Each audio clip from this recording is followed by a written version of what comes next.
plant by using the technique of genetic engineering. ठीक है, तो there is a strategy involved in that and that is known as RNA interference.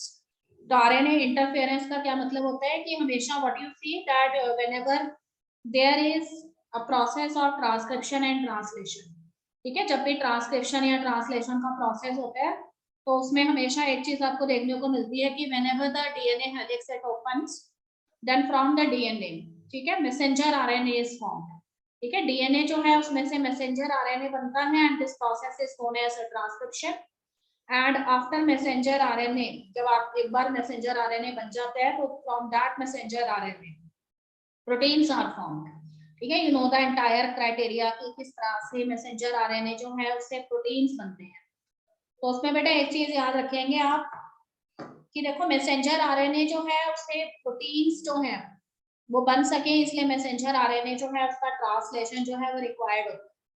पर वो कहता है कि यहाँ पे आरएनए इंटरफेरेंस जो है वो एक ऐसा मेथड है, ठीक है, जिसके अंदर क्या होता है कि जब भी किसी पैथोजन ने किसी होस्ट प्लांट के अंदर एंटर करना है, आपको बताया था कि पैथोजन जो है वो अपनी पैथोजेनिक एक्टिविटीज जो है वो कैसे शो करता है कि as soon as it enter into the host plant, तो वो होस्ट प्लांट जो है उसके अंदर अपना जेनेटिक मटेरियल जो है उसको इनकॉर्पोरेट कर देता है. ठीक है, तो फिर होस्ट प्लांट के जेनेटिक मटेरियल जो है उसके साथ जब पैथोजन का जेनेटिक मटेरियल इनकॉर्पोरेट हो जाएगा तो when the host plant it produce the progeny cell, then along with those progeny cell the pathogenic DNA it also gets replicated. अब क्या होगा, डीएनए जो है उसने आगे जाके क्या बनाना है, मैसेंजर आरएनए बनाना है. ठीक है, तो यहाँ पे देखो होता क्या है, पैथोजन जो है उसका मैसेंजर आरएनए बनता तो है, पर वो कहते हैं कि what you have done earlier that in the host plant you have injected certain specific type of double stranded RNAs. ठीक है, and these double stranded RNAs they actually contains the bases, complementary bases. जो complementary bases जो हैं वो actually जो है किसके साथ बाइंड कर सकते हैं, पैथोजन के मैसेंजर आरएनए के साथ बाइंड कर सकते हैं. और अगर पैथोजन का मैसेंजर आरएनए जो है उसके साथ कोई ऐसा आरएनए स्ट्रैंड जो है वो आकर बाइंड हो जाए जो उसके कॉम्प्लीमेंट्री बेसिस रखता है, तो ऑब्वियसली वो मैसेंजर आरएनए जो है वो सिंगल स्टैंडर्ड तो रहेगा नहीं और इसीलिए वो ट्रांसलेशन का जो प्रोसेस है उसमें पार्टिसिपेट नहीं कर पाएगा. ठीक है, तो अगर मैसेंजर आरएनए जो है उसके साथ कॉम्प्लीमेंट्री आरएनए बाइंड हो जाता है तो फिर वो एक डबल स्टैंडर्ड आरएनए बन जाएगा and it will not participate in the process of translation. So its translation can not be done. तो in this way messenger RNA जो है इसका ट्रांसलेशन रुक जाता है, प्रोटीन्स नहीं बनते. और प्रोटीन्स ना बनने की सूरत में क्या होता है कि जो पैथोजन है, ठीक है, उसका फर्दर एनर्जी सोर्स जो है वो उससे छिन जाता है and that pathogen can not survive in the transgenic host plant. तो in this way that pathogen get killed. तो here the incidence that is discussed on that day is of the tobacco plant, कि tobacco plant की जो roots होते हैं उसके अंदर एक पैथोजन जो है यहाँ पे इन्फेस्टेशन करता है. Name of that nematode is meloidogyne incognita. So in this way, by the strategy of RNA interference, the nematode genes, ठीक है, which must have to be activated and later has to produce messenger RNA, and when that messenger RNA undergo translation, the protein should be required. पर यहाँ पे वो कहता है कि messenger RNA बनता तो है बेशक, पर वो मैसेंजर आरएनए जो है उसका फर्दर ट्रांसलेशन ना होने की सूरत में पैथोजन जो है वो ट्रांसजेनिक प्लांट की रूट्स में सर्वाइव नहीं कर पाता है और इस वजह से उसकी डेथ हो जाती है एंड रूट्स जो है वो हेल्दी रहती है. ठीक है बेटा, तो ऐसे कई सारे जो है प्लांट्स जो है उनको तैयार किया गया है.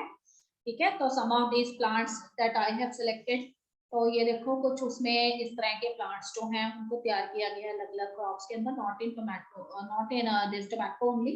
There are some of the other crop plants where we have obtained such type of plants. ठीक है, need not to mention, only one case is discussed in the book. उसके बाद देखिए नेक्स्ट मैं पेज नंबर 210 पर हूँ and what is application of biotechnology in the field of medicine. So as in the beginning of the chapter I have already discussed that there are so many applications of biotechnology, they are seen in the field of therapeutic drugs. ठीक है, बहुत सारे ऐसे medicine या drugs जो है उनको तैयार किया गया है, ठीक है, जिन्हें हेल्थ केयर के अंदर यूज किया जाता है एंड मासेस जो है वो उससे रिकवर हो पाते हैं डिजीजेस से. तो ऐसे बहुत सारे जो है थेराप्यूटिक ड्रग्स जो है जेनेटिक इंजीनियरिंग या रिकॉम्बिनेंट डीएनए टेक्नोलॉजी की जो टेक्निक्स है उनसे तैयार किया गया है। तो यहाँ पर आपकी बुक के अंदर जो है उसने जो केस डिस्कस किया है वो है इंसुलिन का। ठीक है, तो all of you are very much familiar about the disease of diabetes. तो because of the lethargic system of today's life, ठीक है, बहुत सारे लोग जो हैं वो रेगुलर एक्सरसाइज नहीं करते हैं या they are not doing any kind of muscular work. तो because of that the extra food that gets accumulated in their body for a long time, and later on if you are also taking some of the food items जिसमें कि nutrients का content ज्यादा है या carbohydrates का content ज्यादा है, तो उसका बॉडी में यूटिलाइजेशन नहीं होता है और ब्लड के अंदर शुगर का लेवल इंक्रीज हो जाता है। ठीक है, और वो एक्स्ट्रा शुगर जो है वो आपके ब्लड के अंदर एक्यूमुलेट होने लग जाती है।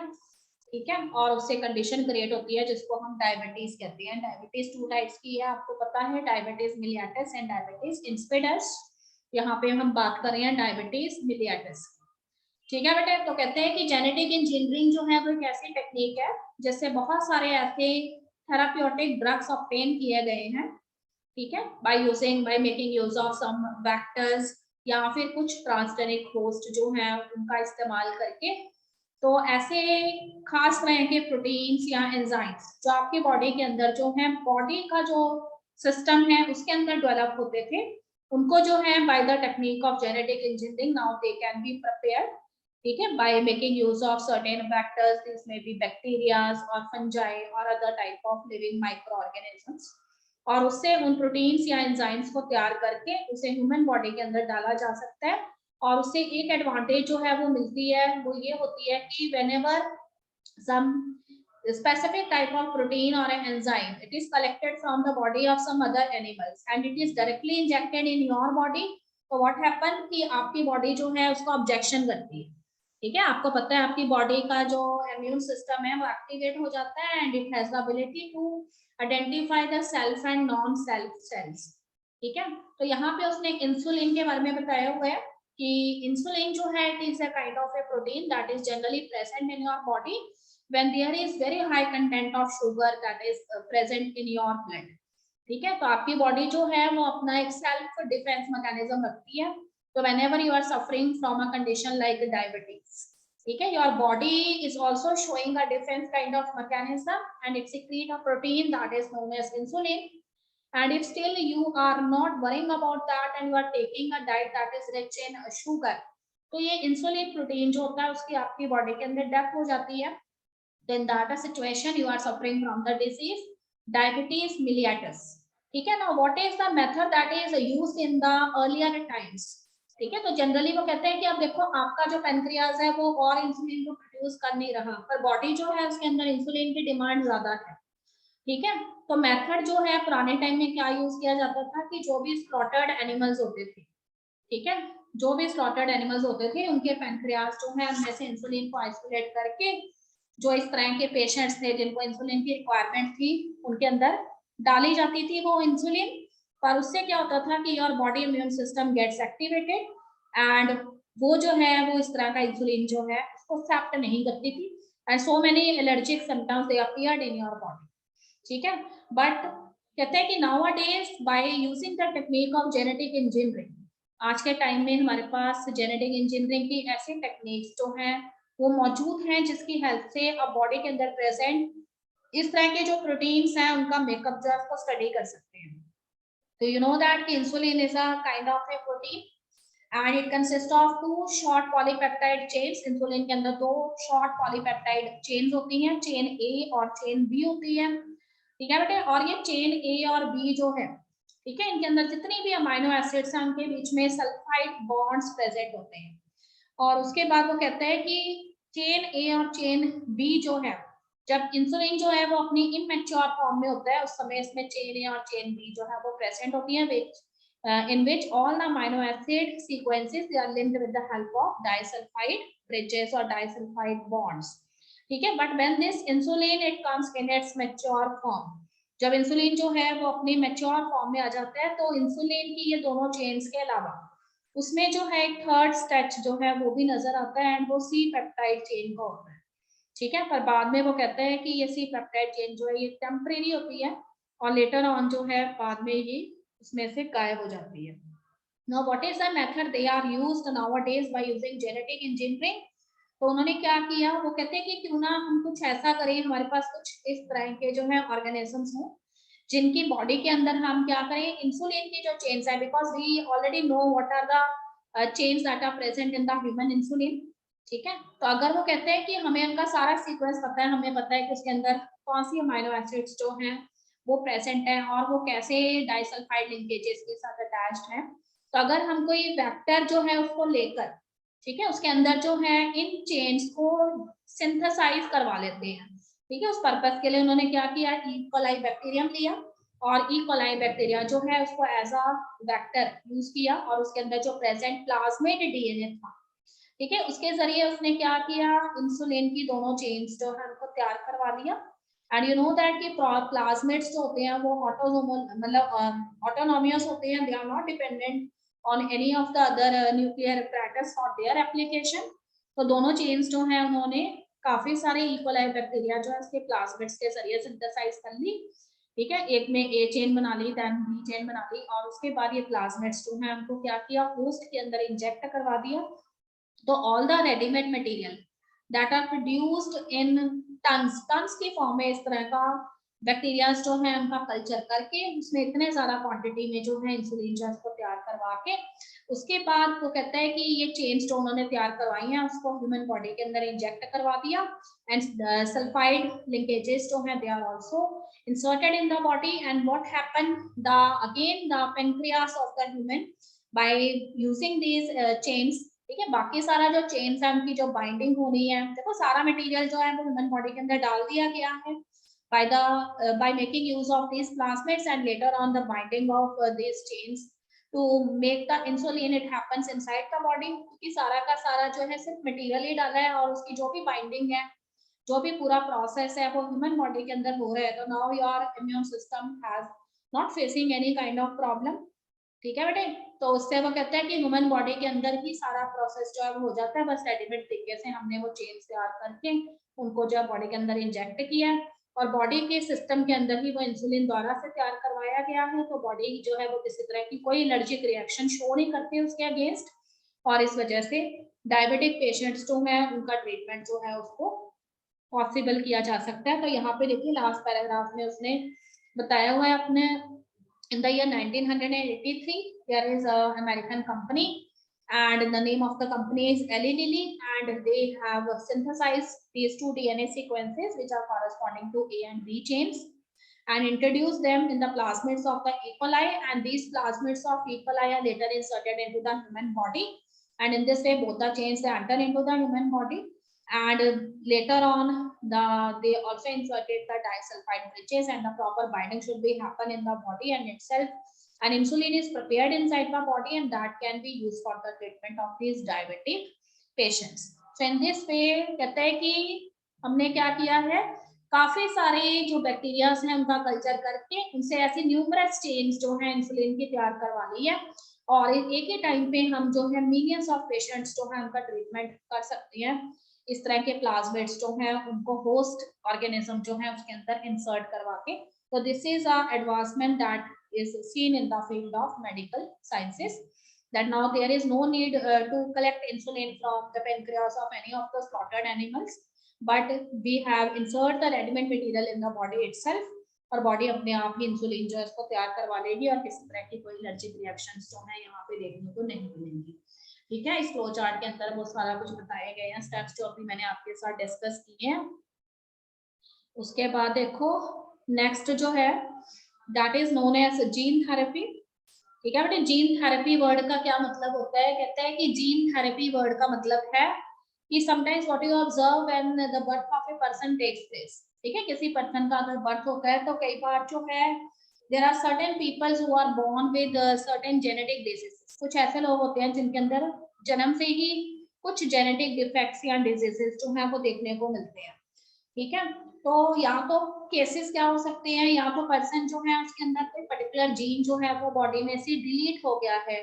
During the process of birth, या फिर वो कहते हैं कि from the birth stage person जो है उसके अंदर कोई डिफेक्टिव जीन प्रेजेंट है। ठीक है, अगर डिफेक्टिव जीन प्रेजेंट है इसका मतलब बनने वाला एंजाइम या प्रोटीन भी डिफेक्टिव होगा और करेक्टर जो है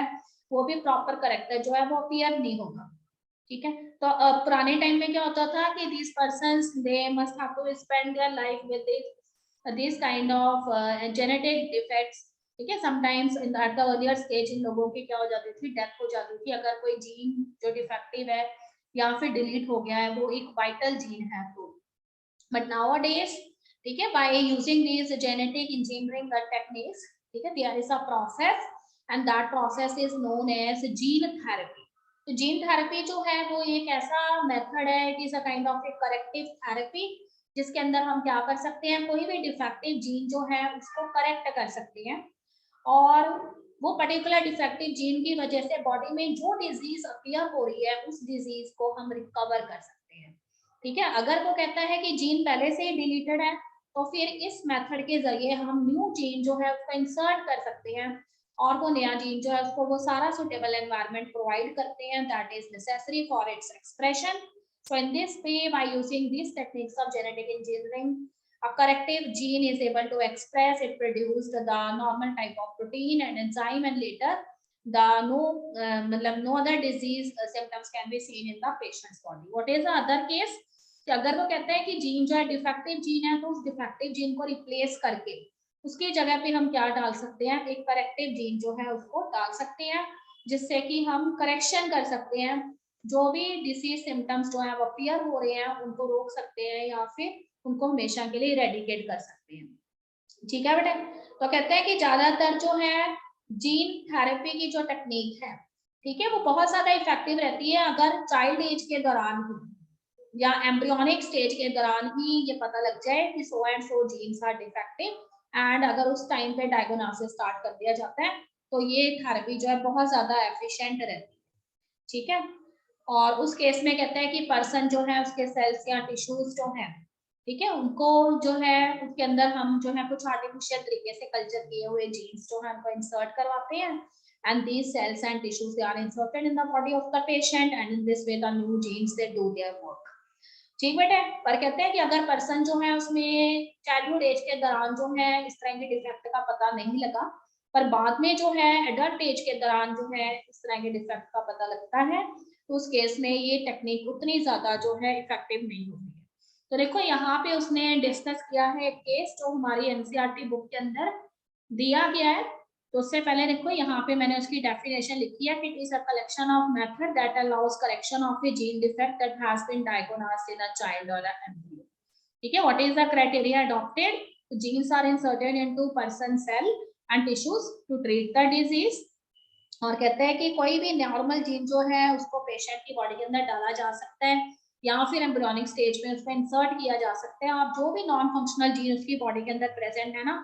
उसकी फंक्शनिंग जो है उसको ओवरकम कर सकता है या नया जीन उसकी जगह ले सकता है और नॉर्मल फंक्शन बॉडी के अंदर परफॉर्म कर सकता है।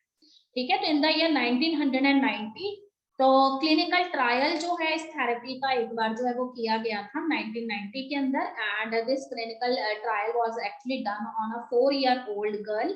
and this 4-year-old girl was suffering from a disease that is related with adenosine deaminase deficiency, जिसे ADA deficiency कहते हैं।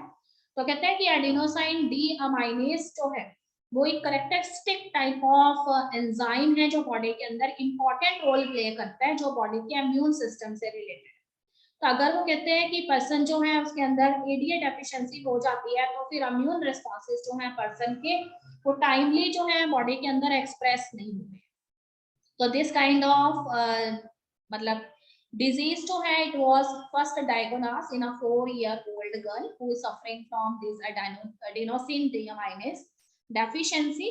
ठीक है बेटा, तो कहते हैं कि इसमें हुआ क्या था, the disorder is caused due to deletion of a gene. इसमें एक ऐसा जीन जो है वो बॉडी में से डिलीट हो गया था जो ये एंजाइम बनाता था, कौन सा, एडेनोसिन डीअमाइनेज एंजाइम बनाता था, और ये एडेनोसिन डीअमाइनेज एंजाइम जो है वो बॉडी के इम्यून सिस्टम को एक्टिवेट करता था for doing the immune responses. ठीक है, तो कहते हैं कि अलग अलग मेथड जो है इस डिजीज को क्योर करने के लिए यूज किए गए एडीए डेफिशिएंसी को, और उसमें से एक मेथड जो था that is bone marrow transplantation. ठीक है। इसके अलावा जो है some of the scientist they have used the technique of enzyme replacement therapy, और उन दोनों के अंदर वो करते क्या थे कि फंक्शनल एडीए जो है उसको पेशेंट के अंदर इंजेक्ट कर दिया जाता था इंजेक्शंस के जरिए, ठीक है। और उसके बाद जो है पर्सन जो है उसने ये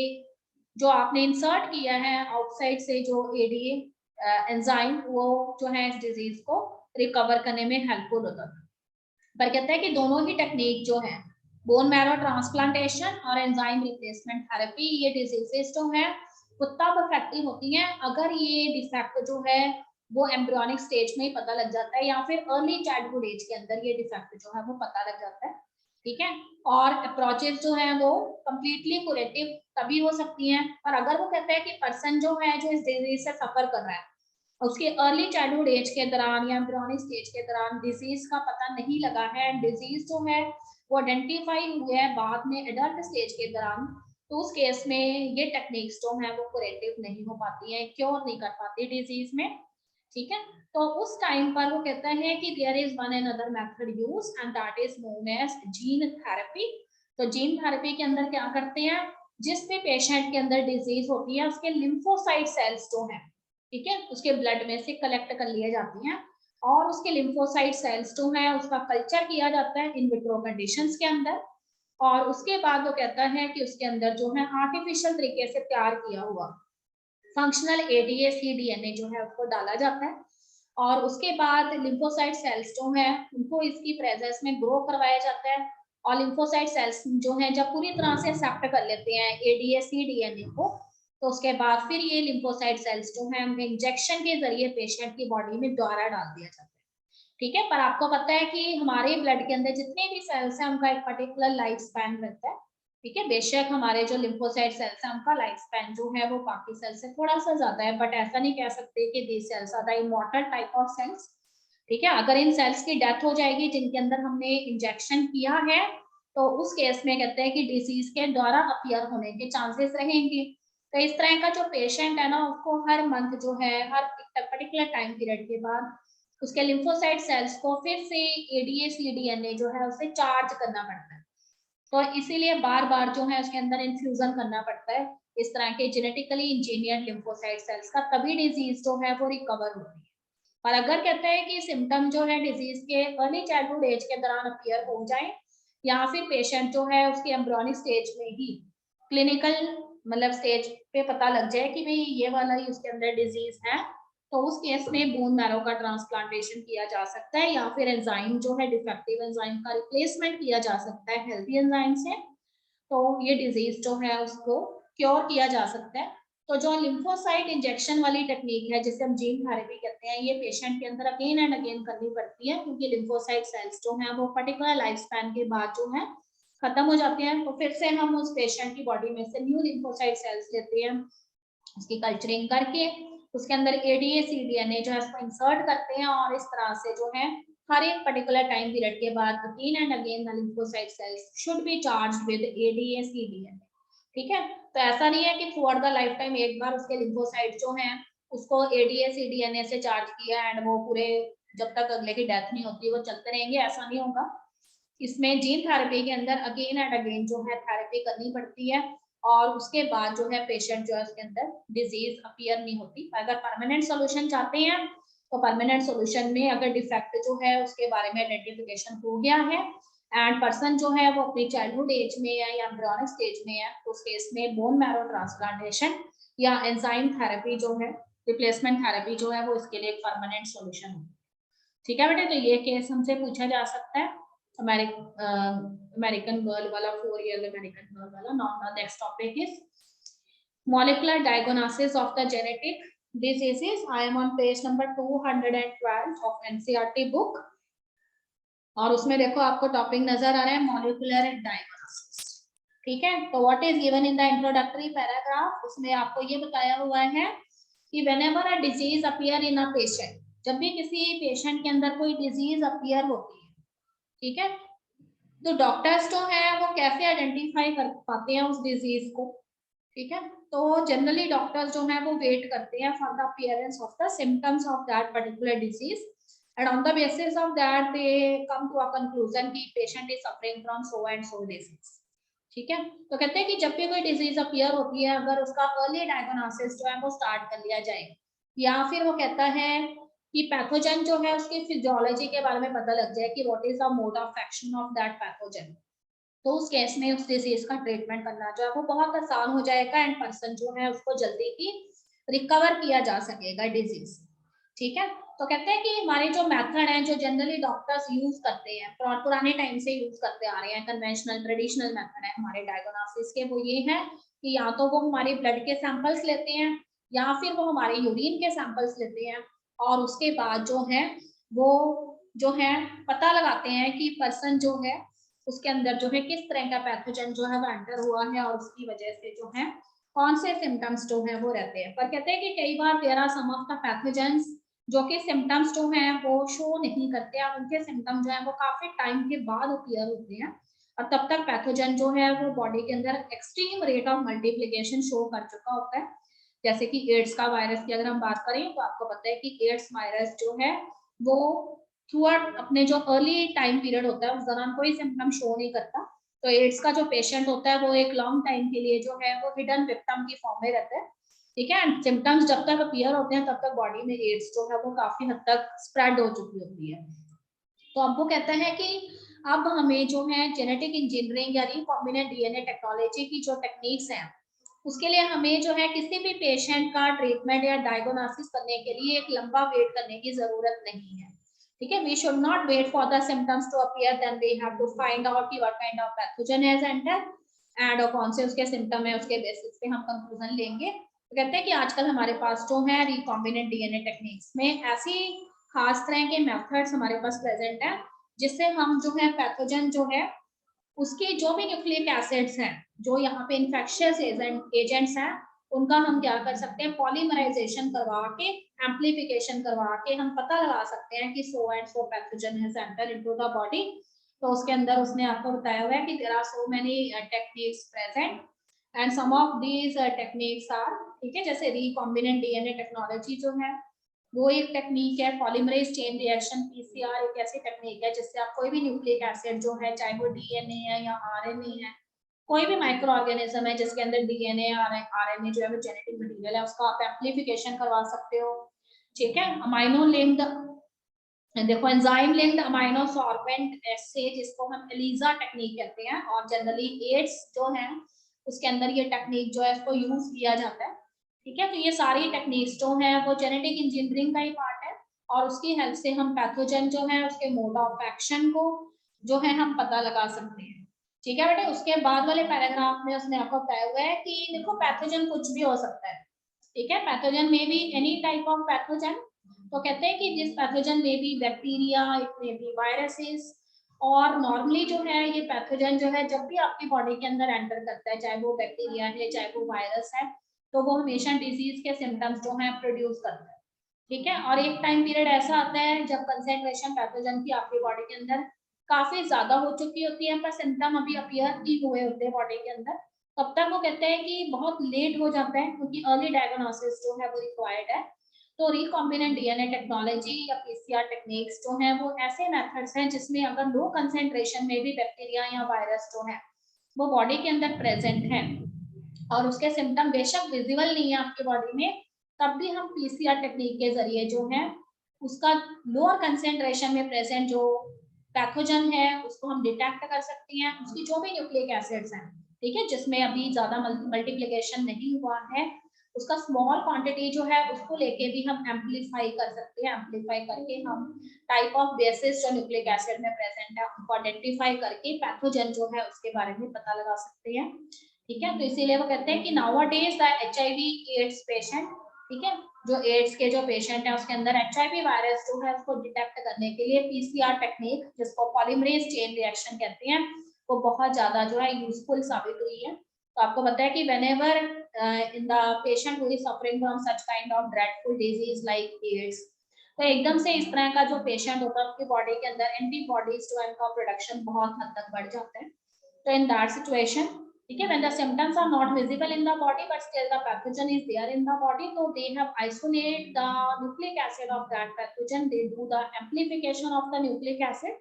and on the basis of that what kind of base sequences are present, ठीक है, they earlier have some reference जिसके साथ वो compare कर लेते हैं कि so and so pathogen has entered, and in this way the victim can be identified very soon. Otherwise अगर इस तरह का विक्टिम जो है वो छिपा हुआ रहेगा तो और पॉपुलेशन जो है उसमें डिजीज स्प्रेड कर सकता है, ठीक है बेटा। इसके अलावा कहते हैं कि कई बार जो है रिकॉम्बिनेंट डीएनए टेक्नोलॉजी के जरिए जो है बहुत सारे जो ऐसे जीन्स हैं जिनमें म्यूटेशंस हो रखी हैं उनको भी जो है फाइंड आउट कर लिया जाता है। आपको पता है कि जब भी जीन्स के अंदर म्यूटेशन होती है या कोई ऐसा जीन जो कि वाइटल फंक्शन परफॉर्म करता है आपकी बॉडी में, अगर उसमें डिलीशन हो जाती है which is a kind of A mutation, तो बॉडी के अंदर वो वाइटल फंक्शन जो है वो डिसरप्ट हो जाएंगे and person can suffering from different kind of cancers in that situation. So there is a technique that is come under this क्या कहते हैं recombinant DNA technology, and the name of the technique is X-ray radiography जिसे हम कहते हैं या auto radiography जिसे हम कहते हैं। तो उसमें वो कहता है कि इस तरह के म्यूटेटेड जीन्स जो है उनका अर्लियर बहुत जल्दी जो है पता लगाया जा सकता है एंड जीन थेरेपी के जरिए न्यू जीन जो है उसको इंसर्ट किया जा सकता है, डिफेक्टिव जीन को रिप्लेस करके करेक्टिव जीन डाला जा सकता है और म्यूटेटेड जीन जो है उसका रिप्लेसमेंट करके कैंसर के जो पेशेंट्स हैं उनमें भी रिकवरी जो है वो पॉसिबल हो सकती है, ठीक है। उसके बाद वो कहते हैं कि और भी बहुत सारे ऐसे जेनेटिक डिसऑर्डर्स जो बाय बर्थ जो है वो फीटस के अंदर मौजूद होते थे एंड बाद में जो है वो इस तरह के डिफेक्ट जो है वो एक क्रिटिकल स्टेज पे पहुंचा देते थे चाइल्ड को। अब जेनेटिक इंजीनियरिंग टेक्निक्स के जरिए जो है उनको आइडेंटिफाई करके टाइम टू टाइम उन्हें क्योर किया जा सकता है, ठीक है बेटे। उसके बाद देखो फिर अगले पैराग्राफ के अंदर उसने बताया हुआ है आपको कि किस तरह से जो है एक म्यूटेटेड जीन जो है उसका पता लगाया जाता है by using the technique of auto radiography, ठीक है। इसके अंदर तो मैंने आपको पीसीआर टेक्निक जो है उसके मेथड बताए हुए हैं फ्लो चार्ट के अंदर। तो ये हमने जब वो चैप्टर किया था मॉलिक्यूलर बेसिस नहीं वो बायोटेक्नोलॉजी का जो फर्स्ट चैप्टर किया था उसमें steps of polymerase chain reaction आपको बताए हुए हैं। पहले डीएनए जो स्टैंड्स है उनका डीनेचुरेशन होता है, उसके बाद जो है प्राइमर स्टैंड्स जो उनको इंट्रोड्यूस किया जाता है और प्राइमर स्टैंड्स को इंट्रोड्यूस करने के बाद जो है, ठीक है, उससे पूरी की पूरी जो डॉटर स्टैंड्स हैं उनको सिंथेसाइज किया जाता है। The different steps are there, denaturation, then annealing is there, then extension of the strand is there.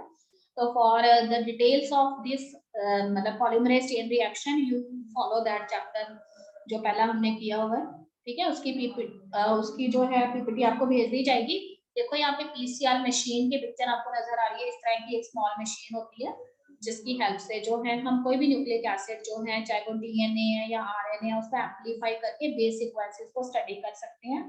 और उसके बेसिस पे पैथोजन जो है उसका पता लगा सकते हैं, ठीक है बेटे। तो ये मैंने कुछ एडिशनल अकाउंट इसके अंदर ऐड किया है, you will go through that in your free time. तो देखो इसमें कहते हैं कि ऑटो रेडियोग्राफी एक बहुत ही इंपॉर्टेंट मेथड है रिकॉम्बिनेंट डीएनए टेक्निक्स के अंदर। तो ऑटो रेडियोग्राफी के अंदर हम क्या करते हैं,